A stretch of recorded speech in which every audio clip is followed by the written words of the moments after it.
Imagine a world where we can prevent all disease, where we can prevent cancer, where no one has to suffer the personal pain of infection, disease, and loss. You don't actually have to think too hard because we are living in that world as we speak. Yeah, it's not perfect, but each and every day, scientists are working hard to get us that much closer to preventing infection, disease, and death and cancer with vaccines. And we already have a few that prevent infection and cancer and death. And we are well on our way to having more. I wish that was the end of the presentation right there, but it gets a little bit more complicated than that. You see, while doctors and researchers and scientists are working hard every day, people, you, your friends, your family, neighbors, people you don't even know, are also working hard making health decisions. And that's what I'm here to talk about with you today. No, I'm not going to tell you to brush your teeth or wash your hands, though you should, if you have the time, of course. But I'm here to talk to you about vaccine decisions and the influence that social media has on making those decisions. Today, we are going to look at the good, the bad, and the trending health messages about vaccines on social media. So before we dive right in, you're probably wondering who I am. I'm Monique Luisi. I'm an assistant professor of strategic communication at the Missouri School of Journalism. I earned my doctorate from the University of Kansas, and I earned my master's from the University of South Dakota and my bachelor's from the University of Maryland at College Park. At the Missouri School of Journalism, what I focus on is health communication research. Specifically, I'm very interested in researching how people understand health messages and the media influence on those messages, and altogether, how people come to understand and make decisions about their health. And you might be wondering, how did I get into this line of research? Well, I'll take you all the way back to when I was a little girl. Don't worry, this story doesn't take that long. When I was a kid, my mom, who was retired on disability, had me go to the doctor with her a lot. And I couldn't help but notice the way the doctor and my mom spoke to one another. It was kind of like a lot of information was being said, but not a lot of information was understood. So I came to wonder, why do doctors sometimes talk to patients using really big words that people may not understand? But the communication isn't always like that. Some doctors were better than others, of course. With knowledge, it's also very important to make sure that understanding comes along for the benefit of everybody.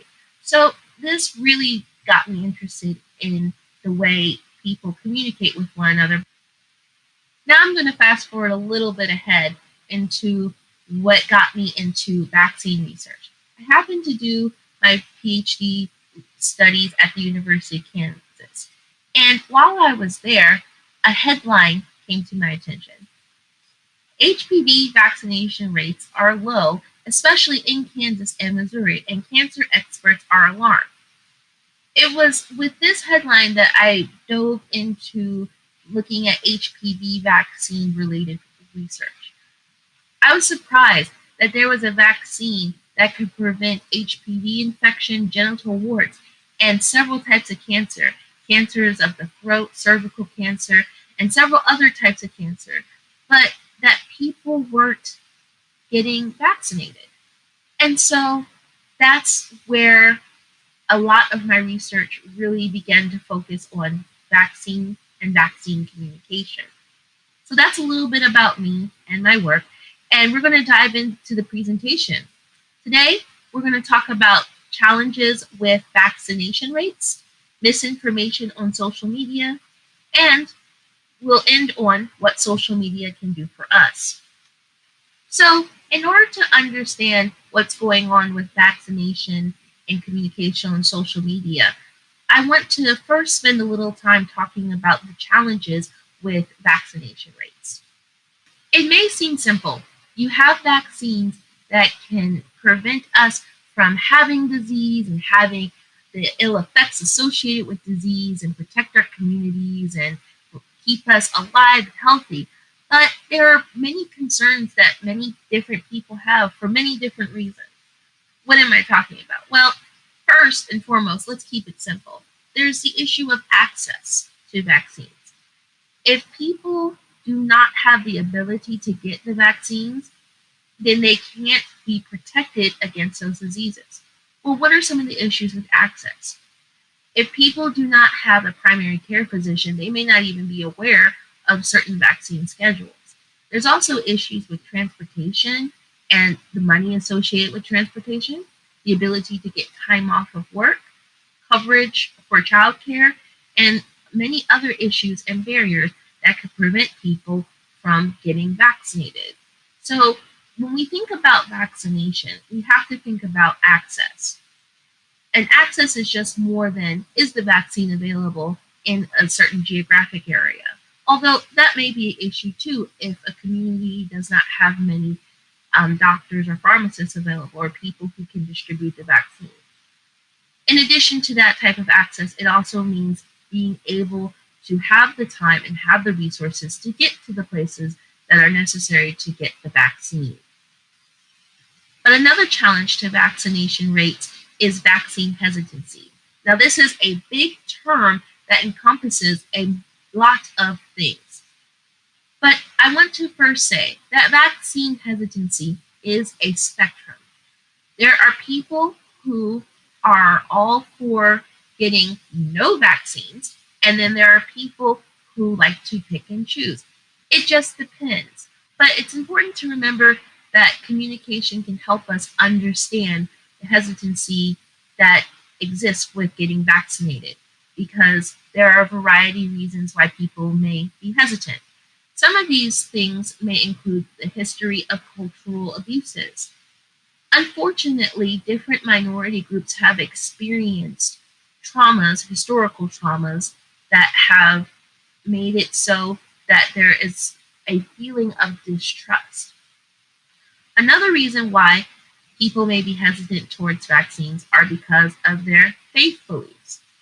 I once had the opportunity to speak with somebody who was very hesitant about getting a vaccine because of the way it was created, and they cited their religious beliefs. Well, after talking more to this person about their particular perspective and their beliefs, I was able to find them information that made them feel more comfortable about getting the vaccine. But had it not been for that communication, that interaction would not have happened. Another reason why people might be hesitant about getting vaccinated is because of their desire to exercise their personal choice and that they don't want to feel like governments or institutions are forcing them to get vaccinated.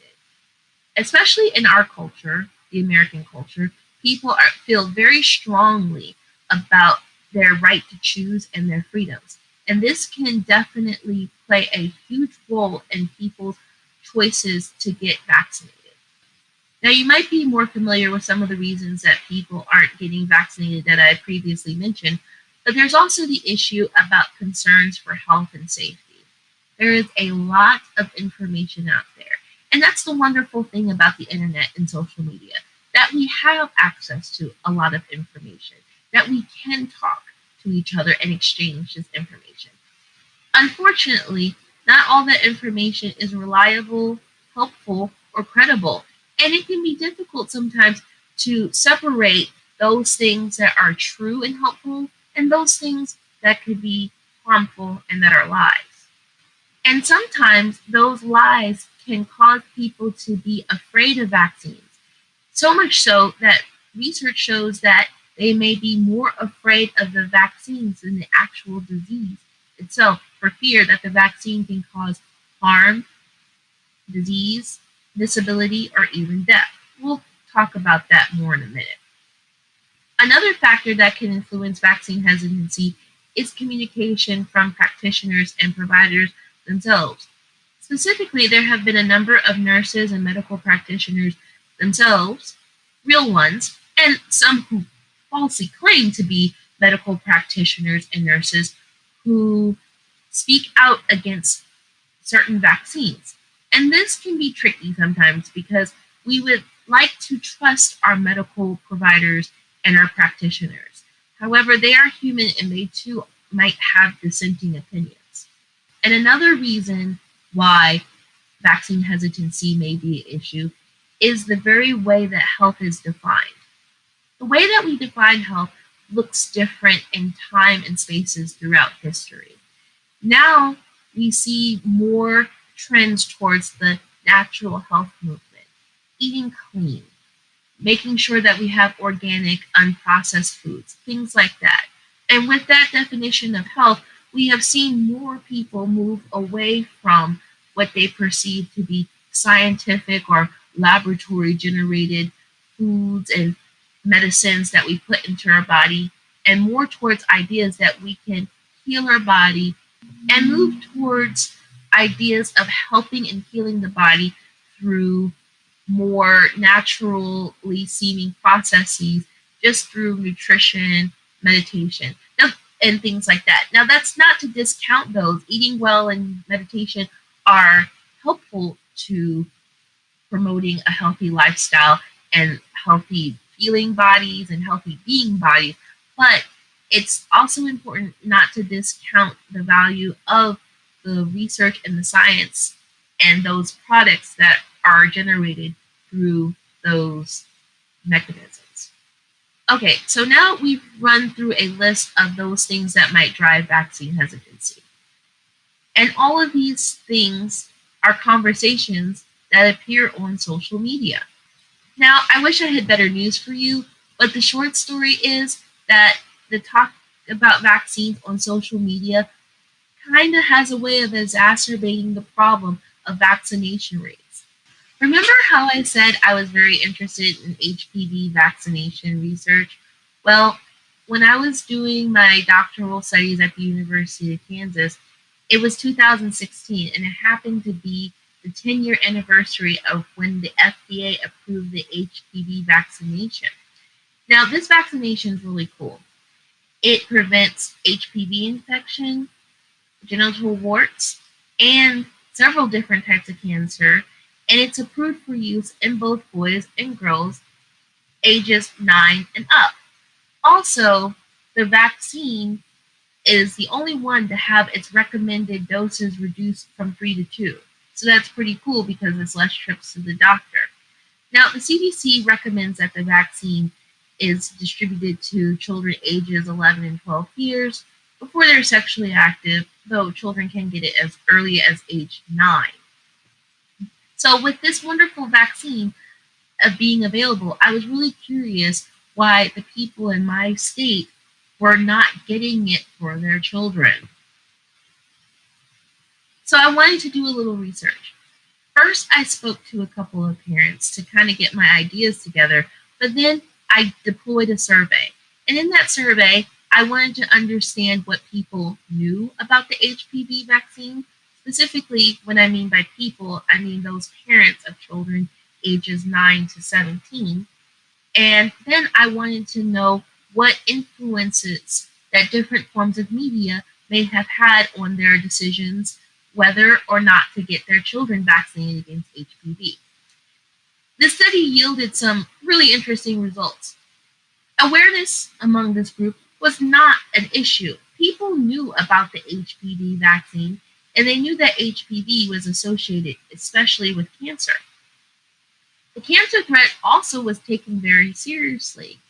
Not only were they aware that HPV could cause cancer, but they recognized that that cancer could be lethal. But this is where it gets interesting. In addition to asking people about what they thought about the HPV vaccine, HPV infection, and HPV associated cancer, I did ask them about their social media use and the information they saw about HPV and the HPV vaccine on Facebook in particular. Kids and parents who had reported seeing information on social media about the HPV vaccine were significantly more likely to perceive that the HPV vaccine could kill their child than those who had not seen the information on social media. So this really got me thinking, what information is being seen on social media that may influence people not to get their children vaccinated against something that could cause cancer. So I had to do a little bit more research. I decided to look at messages about the HPV vaccine on Facebook. So why Facebook? Well, I'm a millennial. And as a millennial, like many other millennials, I use Facebook a lot, or at least I used to. But I digress. I couldn't help but notice that on the Facebook space, there was a lot of anti vaccination movement sentiment that was being talked about, and it was everywhere. Second, empirically speaking, Facebook is consistently one of the most popular social media platforms among US adults ages 18 years and older. And finally, Facebook was a really cool space to examine because it was launched in 2004. So the launch of Facebook predated the FDA approval of the HPV vaccine, which means that the whole history of discussion of the HPV vaccine could be examined on social media from its FDA approval to 10 years into the future and beyond. So after collecting all the HPV related Facebook posts that I could, I analyzed a subset, about 6,000 or so, and specifically I want to show you information about engagement. As you can see on this slide, Facebook posts about HPV vaccines can get a lot of attention. Reactions were as high as 11,000, comments 6,100, and shares to over 329,000. Pretty impressive stuff, but this is a pretty impressive topic, so there's no surprise. If we look at the information at the bottom of the screen, we can see this is where it gets a little bit more discouraging. Negative posts accounted for 45% of the posts, and these are posts that are negative in terms of tone towards the HPV vaccine. Neutral posts and positive posts both accounted for less than 30% of the share of posts about the vaccine on Facebook. But as we know, raw numbers just don't tell the whole story. So I did some statistical tests. And these statistical tests looked at the dynamics between the messages about HPV vaccine and some of their elements. In terms of tone and engagement, there were significant relationships between tone and the type of engagement that posts had. Posts more negative in tone had an increased number of reactions, comments, and shares. By year, from 2007 to 2015, there were different parts of the messages with HPV vaccine on social media that had momentum. But most concerning were barriers to HPV vaccine, cues to avoid HPV vaccine, and negative tone towards the HPV vaccine.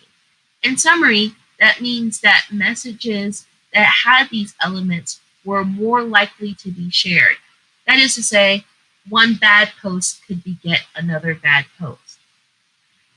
So after doing all this research, looking at parents and their engagement with social media, then looking at the social media comments themselves, I wanted to know what was the most engaging post. And it was this one right here. Here we see a post from a Facebook group called Cancer Truth. And in this post, it talks about a case where allegedly somebody, a young woman named Jasmine Renata, age 18, had died. And the cause of this woman's death was attributed to the HPV vaccine. We see in the photo that it says, "The murdering of our daughters. Merck and the CDC have determined that 1 out of every 912 who have received Gardasil in a large study died. Yet, the cervical cancer death rate is only 1 out of every 40,000 women per year. In other words, girls are better off not taking the shot because the Gardasil shot kills the girls in greater numbers than does the disease it purports to treat. Read more." And then below we see that Gardasil has stolen these precious lives, featuring the images of these beautiful young women. This is problematic. At the time this post was captured, it had over 11,000 reactions, more than 6,100 comments, and had been shared over 329,000 times. This post, which is very obviously anti-HPV vaccine, is authored by a Facebook page that is entitled Cancer Truth, which to a person who doesn't investigate a little further may seem very credible, and it has no explicit cues to action. That is, it doesn't necessarily tell people don't get the vaccine, but it sends out a very strong, albeit false and uncredible warning to not get the HPV vaccine because, according to this, it may be more dangerous than getting HPV itself. And messages like these are part of the battle that we are facing in addressing misinformation and negative messages against vaccine on social media. These messages are not only specific to the HPV vaccine. There are messages that advocate against many types of vaccines, talking about how they might be dangerous and cause disease and disability and death in others. And we are seeing this also with the more recent COVID-19 vaccine. So it's the same battle, but on a different front. So going back to the HPV vaccine, there were negative messages out there that had been established. But then I had one other question.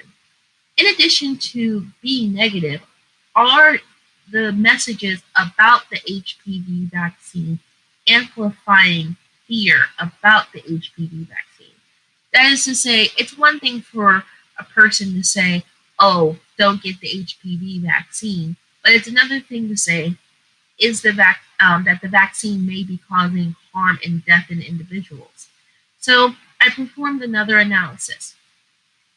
With this particular analysis, I was looking at whether or not HPV vaccine risk amplification messages appeared. And my research found that yes, those messages were present that amplified the risk of HPV vaccination. In fact, they were present in over 39% of posts.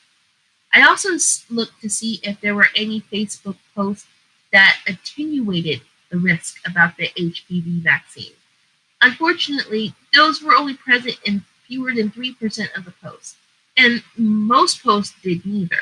So there is some good news in that many posts don't either amplify nor attenuate the risk, but it's still alarming that when discussion about the HPV vaccine happens on social media, many times it is amplifying the risk of the HPV vaccine.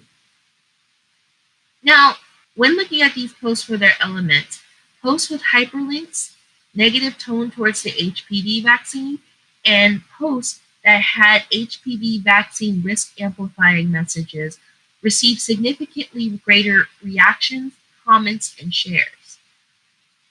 And what about momentum? Yes, risk amplifying posts had more momentum, meaning that, once again, one risk amplifying post about the HPV vaccine had a significant chance of begetting a number. So, why is this happening? Why is it that negative information gets more reactions, comments, and shares, gets more attention? Why is it that negative information influences people to make health decisions that may ultimately not be in their best interest? Well, misinformation is attractive. Misinformation plays on some of our deepest, darkest fears. And misinformation can be convincing. There's a saying that goes, misinformation travels fast. At least that's how I think it goes. But anyways, if we think back to the days when we were on the playground talking to our friends about who had, the best lunchbox and who was going to get into a fight with who after school and so on, it's easy to remember that rumors do travel fast. Even nowadays, celebrity gossip and things like that, we have whole businesses that are predicated on rumors. Well, rumors, especially in terms of our health, have higher stakes. But that information, while it may not be credible, it may spark interest and curiosity. When things are going well and when things are going how they're supposed to, like vaccinations and people who got their COVID-19 vaccine and didn't experience any side effects, like me, may not go about running in the streets screaming about the good news about related to their vaccine, because we expect and hope that things will work properly so there are no complaints. But there is a bunch of research that shows that when people have something to complain about, they're pretty loud about it. You can look at any Amazon reviews just to further establish that point. At any rate, I digress. This information also draws on our fears and our concerns. Thinking about that most engaging HPV vaccination post, we can't help but feel nervous. At least I do, and I strongly advocate for the HPV vaccine. But I would never want anything to be out there that could claim the lives of my friends, my family members, or even complete strangers. I want to have trust and I want to have faith in medicine, and I do. But for anybody who may be a little bit concerned, it makes you wonder, and you can't help but wonder whether or not there are any basis to these claims, because it could be very scary out there. At the end of the day, when we go to our doctors, when we go to our healthcare providers, we trust that they are going to give us the best information and the best medicine and the best prevention that they can to keep us healthy and safe. And that's a lot of trust. And because there have been cultural histories of abuse, and because science isn't always perfect, because science is done by people who aren't perfect, it can be a little challenging at times to have that unwavering trust. So at the end of the day, we have to remember that we were all humans in this together. And that misinformation can be convincing. As we saw with that Facebook post I showed you earlier, it came from a Facebook page called Cancer Truth, which on the surface seems like a pretty reputable name.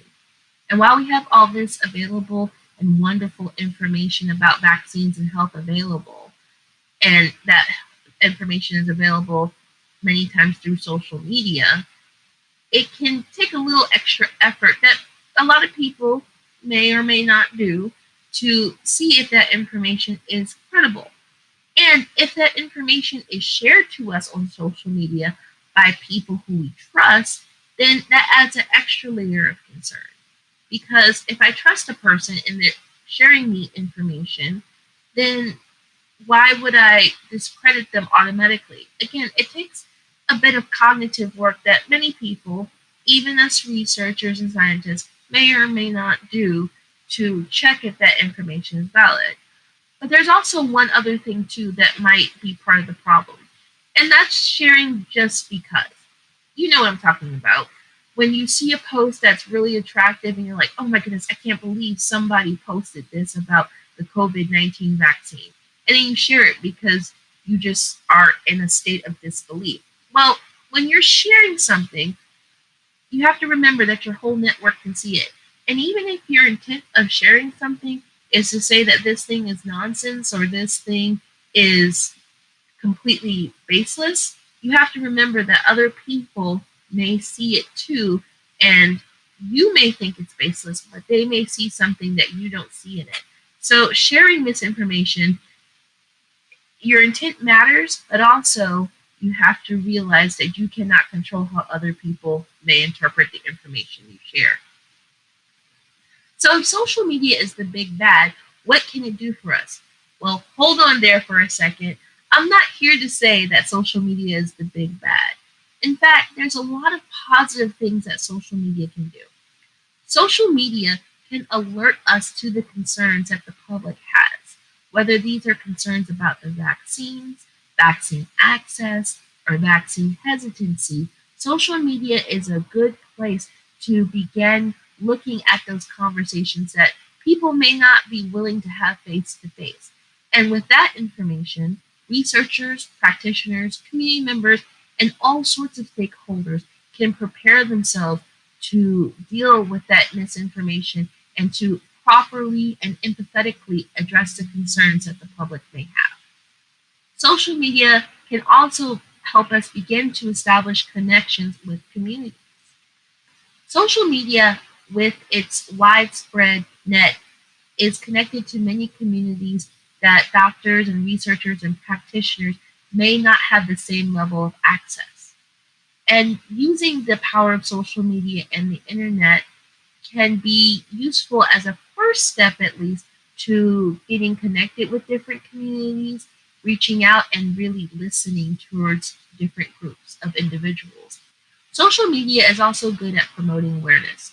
While the research is a little bit more divisive about whether or not it can move people towards action, the research does show that social media is really good about informing people about topics. So you can use social media to get the information out there, which is a very good start to moving people towards action. Finally, social media is a good place to start a conversation if done correctly. Again, we can use social media to harness information. We can use it to begin those conversations, to start a foundation for relationships, and understand where different people in the community are coming from and what concerns and hopes they may have in terms of health and vaccinations. And while social media is a wonderful tool for doing all of these things, social media alone cannot solve the problem with communication and low vaccination rates. Yes, it is important to recognize misinformation and to continue efforts to educate people to recognize misinformation. It is also important to remember that the battlefield of promoting vaccinations extends way beyond the scope of social media. That battlefield extends also to our personal connections with our friends, family, neighbors, and community at large. It involves that work, that personal connection, that foundation that can be established and strengthened beyond the internet. It's important that we continue the research about misinformation related to vaccines on social media. What we can find is very informative and very critical to how we can address the problem. But that problem may have to be addressed outside of social media. The issue of misinformation on social media is not going anywhere, at least not for any time in the near future. It's important that we remember that conversations that happen offline are probably just as important, if not more important, than those conversations that happen on the social media space. So I want to leave you with 3 goals. First, I want you to remember that these conversations are ongoing. It can take some time for people to arrive to a decision that's scary for them. And in the case of vaccines, we're asking people to put something in their bodies that they may not feel confident about. So getting people to feel confident may require work and time. While one conversation may not get it done, working at it and understanding and most importantly listening to the concerns that people have can be a critical step towards moving people from being vaccine hesitant towards vaccine ready and vaccine confident. Second, it's important to approach these conversations with empathy. We are the sum of all of our experiences and knowledge that we bring to our conversations. Therefore, it makes sense that we have a lot invested in them. But it's important to remember that you come with your own set of knowledge, beliefs, and ideas, and so does everyone else. And when we bring those things together, they may not always perfectly align. But by thinking and moving and shifting and really listening to understand, we can bring these ideas together to come to a better understanding. You don't know what somebody has gone through unless you've lived in their life, unless you've lived in their experiences. And if you take the time to listen, while you cannot always experience those experiences that they've had directly, you may come to understand their position a little bit better and tailor your messaging to better resonate with them and their experiences. And third, remember, we all have a common goal. We all want to be healthy and we all want to be safe. Now, the road to complete vaccination is a long one, and it has its bumps and curves. But I do believe that with science and research and with strategic communication, we are well on our way. So, thank you for riding along with me today.